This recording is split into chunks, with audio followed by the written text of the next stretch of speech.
पिछले एपिसोड में हाउचन ने किसी तरह से दोनों सिम कार्ड को हरा दिया था और फिर उस तरह से वो इनके दिए गए रिवॉर्ड को लेकर वहाँ से बाहर आ गया था। लेकिन तभी हम देखते हैं कि इसके हाथ में आइस फ्लावर को देख सिमासियान इस बात से क्यूरियस हो जाता है और फिर वो हाउचन से पूछने लगता है कि आपके हाथ में क्या है। लेकिन इसके बारे में हाउचन उससे अभी कुछ भी नहीं बोलता, जिसके वजह से सिमासियान को ऐसा लगता है कि वो ट्रायल को पास करने का रिवॉर्ड है। लेकिन तभी हम देखते हैं कि सिमासियान जैसे ही आइस फ्लावर को अपने हाथ में लेने के लिए कोशिश करता है तब वो इसे अपने हाथ में एक पल के लिए भी नहीं रोक पाता और फिर हम देखते हैं कि वो इसी के साथ जमीन पर गिर गया था। जिसके बाद हम देखते हैं कि अब इसके वजह से बाकी सभी भी पूरी तरह से हैरान हो गए होते हैं और फिर वो सोचने लगते हैं कि क्या ये आइस फ्लावर सच में इतने ज्यादा हैवी है। लेकिन तभी हम देखते हैं कि सनकार्ड 11 ने आकर आइस फ्लावर को अपने हाथ में ले लिया था, जबकि वहीं उधर सनकार्ड 12 भी यहाँ पर अपने पावर का जलवा दिखाने लगता है, जिसे देखते ही लिटिल स्केलेटन बहुत ही ज्यादा डर गया था और इसीलिए वो तुरंत एक जगह पर जाकर छिप जाता है। लेकिन तभी हम देखते हैं कि इन दोनों को देख हाउचन के सभी साथी काफी परेशान हो गए थे, क्योंकि इनमें से किसी को भी कुछ पता नहीं होता कि आखिरकार वे कौन है। लेकिन तभी सनकार्ड 11 हाउचन को अपना मास्टर कहने लगता है और फिर कहता है कि मैं इस आइस फ्लावर को अपने पास में वापस ले रहा हूँ। लेकिन इसकी ऐसी बात सुनते ही हाउचन के सभी साथी पूरी तरह से हैरान हो गए थे और फिर वो सोचने लगते हैं कि आखिरकार हाउचन इनका मास्टर कब बन गया। जिसके बाद हम देखते हैं कि वे दोनों सनकार्ड इसके लॉकेट के अंदर चले गए थे और फिर हाउचन इनसे बताता है कि मैं भी इन दोनों का मास्टर बन गया हूँ और इसीलिए जब कभी भी मुझे जरूरत पड़ेगी मैं इनको मदद के लिए बुला सकता हूँ। जिसके बाद हम देखते हैं कि इसके बारे में जानकर हाउचन के सभी साथी और भी ज्यादा हैरान हो गए थे। तभी हाउचन इनसे कहता है कि यह ट्रायल को पास करने का रिवॉर्ड है, जिसके बारे में सुनकर सभी कहने लगते हैं कि यह तो बहुत ही अमेजिंग है, क्योंकि इस तरह से हमारे पास में तो दो और भी ज्यादा पावरफुल लोग आ चुके हैं। तभी अचानक से हम देखते हैं कि एक आवाज हाउचन को फर्स्ट लेवल के सभी ट्रायल को पास करने के लिए कांग्रेचुलेट करने लगती है, जिसके बारे में सुनकर वे सभी अब इसके तरफ ही देखने लगे थे। फिर हमें पता चलता है कि यह आवाज तो असल में इलेक्ट्रोलक्स का ही है, जो हाउचन से बताने लगता है कि ये 12 बॉडीगार्ड मेरे सबसे स्ट्रॉन्ग बॉडीगार्ड्स हैं और वे सभी असल में लेवल 9 से आगे हैं। इसीलिए वो इससे बताता है कि अभी जिनसे इसका सामना हुआ था उनके पास में पावर असल में इसी के ताकत के आधार पर थे और केवल इसी वजह से उन दोनों की पावर वहाँ पर सप्रेस हुई थी। लेकिन आने वाले समय में उनकी पावर धीरे धीरे बढ़ती रहेगी। फिर वो आगे से बताता है कि अब तुम्हारा सेकंड लेवल का ट्रायल भी ओपन हो गया है, इसीलिए जैसे ही तुम इसमें पार्टिसिपेट करने के लिए जाओगे तो वहाँ के अलग अलग लेवल पर उसका सामना अलग अलग होली कार्ड से होगा। तभी इसी बीच हम देखते हैं कि सिमासियान सेकंड लेवल के ट्रायल के बारे में जानकर बहुत ही ज्यादा एक्साइटेड हो गया था, इसीलिए वो हाउचन से कहने लगता है कि बहुत सब हमें यहाँ पर कोई भी अपना टाइम वेस्ट नहीं करना चाहिए और मुझे तो ऐसा लगता है कि हमें इसमें जल्दी से पार्टिसिपेट करना चाहिए। लेकिन इसकी यह बात सुनते ही हाउचन उससे कहता है कि तुम्हें इसके बारे में अभी इतना एक्साइटेड होने की जरूरत नहीं है, क्योंकि हम ट्रायल में जैसे ही ऊपर की तरफ बढ़ते जाएंगे तब वहाँ पर होली गार्ड को हरा पाना भी हमारे लिए बहुत ज्यादा मुश्किल होता जाएगा। अब इसी के बारे में सोचकर वो इनसे कहता है कि अभी के लिए हमें इसके बारे में कोई भी जल्दीबाजी नहीं करनी चाहिए, क्योंकि अब हम इसके बारे में कोई भी चांस मिस नहीं करना चाहते। लेकिन तभी वो इनसे पूछता है कि तुम सभी की प्रैक्टिस कैसे चल रही है। तब इस पर सायरो से बताती है कि वे सभी बहुत ही अच्छे से प्रैक्टिस कर रहे हैं और अब मेरी स्पिरिचुअल पावर 6 पॉइंट बढ़ गई है। अब इसी वजह से हम देखते हैं कि सायर की स्पिरिचुअल पावर 7545 पॉइंट हो गई थी, जबकि इसके साथ वाले बाकी सभी की स्पिरिचुअल पावर 6000 पॉइंट होते हैं। तभी वेंगुआन कहने लगती है कि अब तो हम डिमन को मारने के लिए बहुत ही एक्साइटेड हैं और इसीलिए क्या मैं जान सकती हूँ कि हम इसके लिए कब जाने वाले हैं। लेकिन तभी अचानक से हम देखते हैं कि हाउचन को इसके बारे में बात करने से रोक देता है, क्योंकि हवाई उससे कॉन्टेक्ट कर रहा था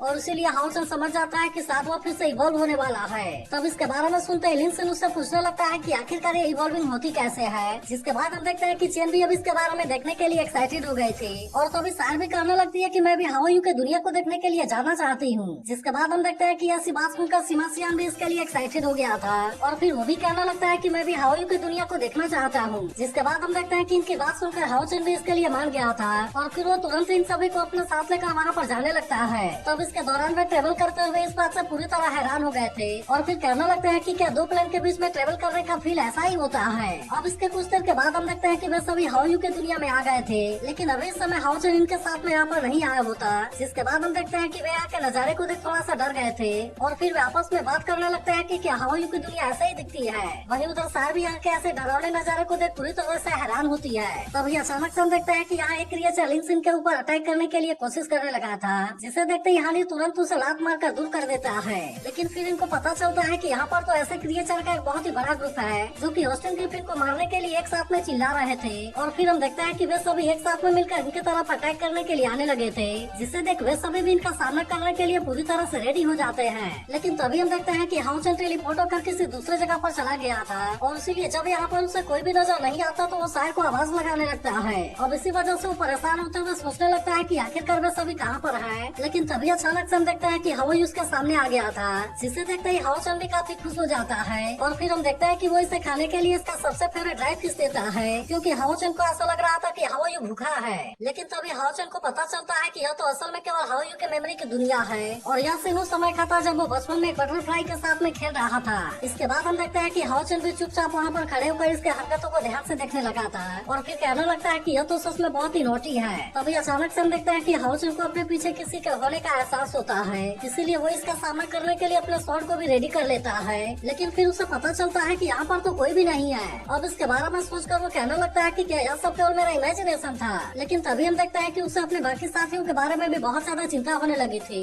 क्योंकि अभी भी उसे कुछ पता नहीं होता कि आखिरकार वे किस जगह पर टेलीपोर्ट हुए हैं और यहाँ तक कि वो अपने सोल चेन का भी यूज करके उनके बारे में पता नहीं लगा पा रहा था। जिसके बाद वो डिसाइड करता है कि वो सबसे पहले हाओयू को फॉलो करेगा ताकि इस तरह से वो हाओयू के बचपन के बारे में कुछ पता लगा सके। तभी इसी वक्त हम देखते हैं कि हाओयू को अपने सामने एक स्कॉर्पियो नजर आती है, जिसे देख हाओचन इसे खाने के लिए हाओयू को रोकना चाहता था, लेकिन अब इसके कुछ करने के पहले ही हाओयू से निकल गया होता है। लेकिन अब इसके वजह से हम देखते हैं कि हाओयू को थोड़ी सी परेशानी भी होने लगी थी, इसीलिए हाओचन को इसके बारे में चिंता होने लगती है और यहाँ तक कि वो उससे पूछने की भी कोशिश करता है कि क्या तुम ठीक हो। तभी इससे भी हम देखते हैं कि हाओयू को अपने सामने रिवर जैसी एक जगह दिखाई देती है, इसीलिए वो बहुत ज्यादा खुश होते हुए उसके अंदर स्विम करने के लिए जाने लगा था। लेकिन फिर वो जैसे ही वहाँ पर जंप लगाने के लिए जाता है वहाँ पर कुछ भी नहीं होता। अब इसी तरह से हम देखते हैं कि हाओचन इसके साथ में यहाँ पर बहुत सारा टाइम बिताने लगा था, लेकिन तभी इसके कुछ देर के बाद यहाँ का मौसम बदलने लगता है और फिर हम देखते हैं कि यहाँ पर बारिश की भी शुरुआत हो गई थी। जिसके बाद हम देखते हैं कि हाओयू भी बारिश के पानी का मजा लेना चाहता था, लेकिन फिर वो जैसे ही ऐसा करने के लिए जाता है तब इसके वजह से उसके पूरे बॉडी के ऊपर जलन होने लगती है। जिसके बाद हम देखते हैं कि अब इस बात से हाओचन भी काफी उदास हो गया था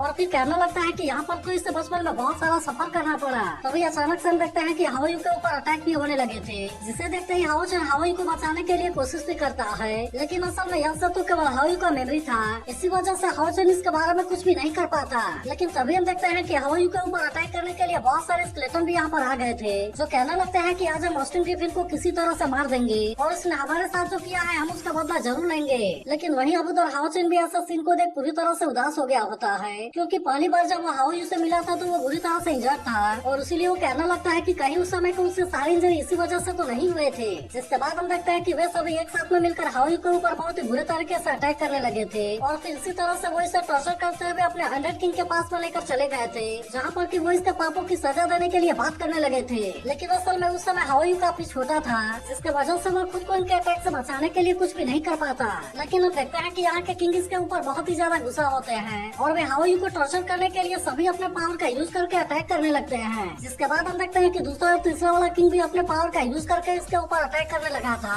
और फिर इस तरह से वे इसे टॉर्चर करते हुए कहते हैं कि आज हम इससे अपना बदला जरूर लेंगे। लेकिन हम देखते हैं कि हाओयू उनके अटैक से बचने के लिए कुछ भी नहीं कर पाता, क्योंकि उन सभी ने उसे वहाँ पर बहुत ही बुरे तरीके से कैद कर लिया होता है। जिसके बाद हम देखते हैं कि अब इसके वजह से हाओचन को भी हाओयू के बारे में काफी चिंता होने लगी थी, लेकिन अब इसके कुछ समय के बाद उसकी सारी मेमोरी यहाँ से गायब हो जाती है। जिसके बाद हम देखते हैं कि अब इसके वजह से हाओचन और भी ज्यादा परेशान होने लगा था और फिर वो कहने लगता है कि आखिरकार ये जगह है क्या। तभी इसी वक्त हम देखते हैं कि वो एक स्टैचू के सामने आकर खड़ा हो गया था, जहाँ पर कोई आवाज उससे कहने लगती है कि तुम अपने डेस्टिनी के मेमोरी को देखो, क्योंकि इस तरह से दुनिया की असली सच्चाई तुम्हारे आंखों के सामने आ जाएगी। इसके अलावा हम देखते हैं कि कोई शैडो अपने पावर का यूज करके इसके सामने किसी गेट को ओपन कर देता है, जिसके अंदर जाते ही हाओचन के सामने बहुत तरह के मेमोरी आने लगे थे। लेकिन जब इसके कुछ समय के बाद उसे होश आता है तो वो देखता है कि सार उसके सामने है और फिर हम देखते हैं कि वो इस बात से बहुत ही ज्यादा परेशान हो गया था। इसके बाद वो सार से पूछने लगता है कि आखिरकार यह जगह कौन सी है, लेकिन तभी उसे पता चलता है कि हाओयू तो यहीं पर है, जो कि बहुत ही जल्दी इवॉल्व होकर बाहर आने वाला था। इसके बाद वो सार से पूछने लगता है कि आखिरकार उनके साथ में हुआ क्या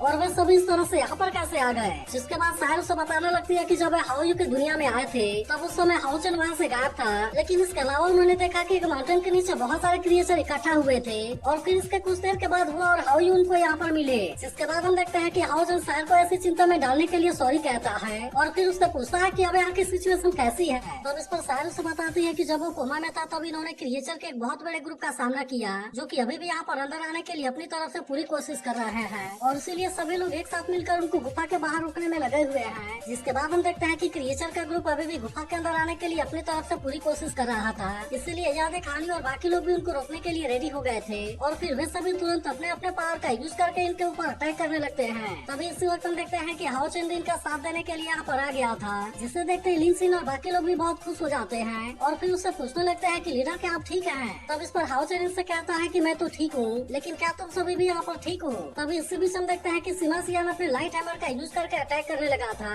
इसके अलावा उधर से विंग युआन भी अपने जाइंट शील्ड का यूज करके इनके ऊपर अटैक करने लगे थे, जिसके वजह से हम देखते हैं कि वे क्रिएचर अब इनके सामने कुछ भी नहीं कर पा रहे होते। तभी हमें पता चलता है कि सिमा सियान अपने हाथों से मारे गए क्रिएचर को गिन रहा था और अभी तक उसने टोटल 353 क्रिएचर को मार दिया था। फिर वो विंग युआन से भी पूछता है कि तुमने कितनों को मारा है, जिसके बाद विंग युआन उसे बताती है कि 356। लेकिन अभी भी हम देखते हैं कि वह फिर से क्रिएचर के ऊपर अटैक करके उनको मारने लगी थी, जिसे देखकर सिमा सियान भी अपना जलवा दिखाने के लिए रेडी हो गया था और वह भी तुरंत फिर से अपने लाइट हैमर का यूज करके क्रिएचर को मारने लगता है। तभी हाउ चेन से कहने लगता है कि हमें हाउ के इवॉल्व के कंप्लीट होने से पहले इनको किसी तरह से रोकना होगा और अब इस तरह से हम देखते हैं कि वह भी इनका सामना करने के लिए रेडी हो गया था। लेकिन तभी हम देखते हैं कि शायद उसे रोकने के लिए कोशिश करने लगे थे और फिर वो बताती है कि जब वो कोमा में था तो ऐसा लग रहा था कि उसकी बहुत सारी स्पिरिचुअल पावर कंज्यूम हो गई है, इसीलिए अब उसे अपने स्पिरिचुअल पावर को ज्यादा यूज नहीं करना चाहिए। तभी लिन सिन हाउ चेन से कहने लगता है कि आपने तो 2 जीनियस को अक्वायर किया था और इसीलिए मुझे ऐसा लगता है कि आपको उनको यहाँ पर यूज करना चाहिए। जिसके बाद हम देखते हैं कि हाउ चेन ने उन दोनों सेन कार्ड को बाहर निकाल लिया था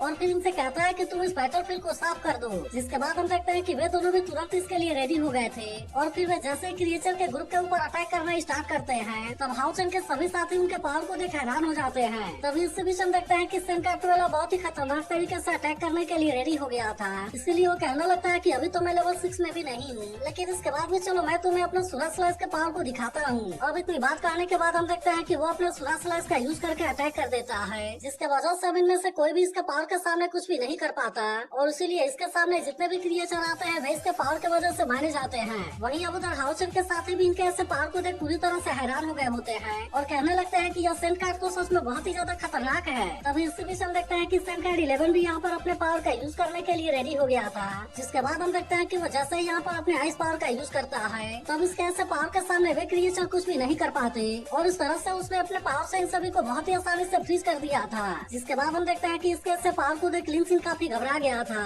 और फिर वो हाउ चेन से पूछने लगता है कि बॉस आपने इन दोनों को हराया कैसे। लेकिन अभी भी हम देखते हैं कि यहाँ पर इनकी मुसीबत कम नहीं हुई थी, क्योंकि अब यहाँ पर क्रिएचर का लीडर भी इनके ऊपर अटैक करने के लिए आ गया था और फिर वो अपने लोगों को आजाद कराते हुए कहता है कि तुम ऑस्टिन ग्रिफिन को मारने के लिए रेडी हो जाओ। जिसके बाद हम देखते हैं कि इससे देख हाउ चेन भी अपने सभी साथियों को केयरफुल हो जाने के लिए कहता है, क्योंकि किंग जेंगू के पास में 7th लेवल की पीक वाली कॉम्बैट पावर थी और इसीलिए वो डिसाइड करता है कि उसे हराने के लिए इनको एक साथ में मिलकर उसके ऊपर अटैक करना होगा। लेकिन इसी के साथ वो सिमा सियान, विंग युआन और हानियों से एंट्रेंस को काट करने के लिए कहता है ताकि इस तरह से कोई भी क्रिएचर इसके अंदर ना जा सके। जिसके बाद हम देखते हैं कि बाकी लोग हाउ चेन के साथ में मिलकर फाइट करने के लिए रेडी हो गए थे और अब इस तरह से सभी एक साथ में मिलकर तुरंत किंग के ऊपर अटैक करने के लिए चले जाते हैं। इसके बाद हम देखते हैं कि सभी अपने अपने पावर और एबिलिटी का यूज करके किंग के ऊपर अटैक करने लगे थे। इसके अलावा उधर सेन का 12 भी उसका सामना करने के लिए रेडी हो गया था और हम देखते हैं कि वो तुरंत ही अपने पावर का यूज करके उसके ऊपर अटैक करना स्टार्ट कर देता है। लेकिन इसके बाद भी हम देखते हैं कि उस किंग को मार पाना इतना भी आसान नहीं होता,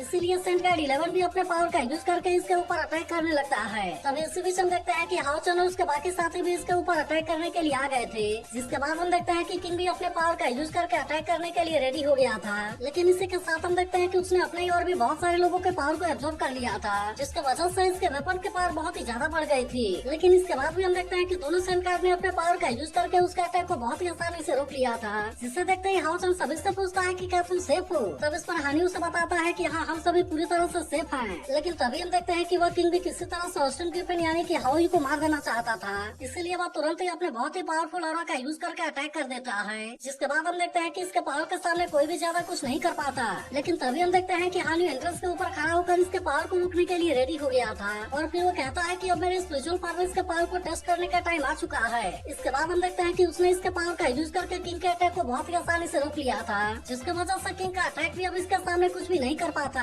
तभी इससे देख हाउ चेन हानियो से पूछता है कि क्या तुम ठीक हो। जिसके बाद हम देखते हैं कि हानियो को इसमें कुछ भी नहीं हुआ था। लेकिन तभी हम देखते हैं कि उधर किंग भी बहुत ज्यादा अग्रेसिव होने लगा था, जिससे देख हाउ चेन उसका सामना करने के लिए रेडी हो गया था और उसने बहुत ही आसानी से इसके पावरफुल अटैक को रोक लिया होता है। तब इससे देख किंग भी हैरान होते हुए कहने लगता है कि आखिरकार ऐसा कैसे हो सकता है और ये एक इंसान होकर भी मेरे अटैक को इतनी आसानी से कैसे रोक सकता है। लेकिन तभी इसी बीच हम देखते हैं कि सार भी अब इसमें हाउ चेन का साथ देने के लिए आ गए थे, जहाँ पर कि वो अपने 6 साइकिल के फर्स्ट फॉर्म को यूज करने के लिए रेडी हो गई होती है और उसके बाद हम देखते हैं कि उसने अपने हाई साइकिल का यूज करके इसके ऊपर अटैक कर दिया था और उस तरह से इसका यूज करके वो इसके बाजू को बहुत ही आसानी से काट देती है। लेकिन अभी भी हम देखते हैं कि वो इतनी आसानी से हार मानने वाला नहीं होता और उसने फिर से अपने कटे हुए हाथ को जनरेट कर लिया था। तभी इससे बीच हम देखते हैं कि सार फिर से अपने 6 साइकिल का यूज करके अटैक करना चाहती थी, लेकिन यह सुनते ही हाउ चेन ने तुरंत उसे ऐसा करने से रोक दिया था और फिर उससे कहता है कि इसके लिए मुझे ट्राई करने दो ताकि मुझे भी तो पता चले कि मुझे जो नई स्किल मिली है वो कितनी ज्यादा पावरफुल है। अब इतनी बात कहने के बाद हम देखते हैं कि वो अपने नए वाले स्किल का यूज करके इसके ऊपर अटैक करने के लिए रेडी हो गया था, जिससे देख अब किंग भी इसके ऊपर अटैक करने के लिए कोशिश करने लगता है। लेकिन तभी हम देखते हैं कि हाओचन ने अपने टियान 3 फाइनल्स का यूज करके उसके ऊपर अटैक कर दिया था,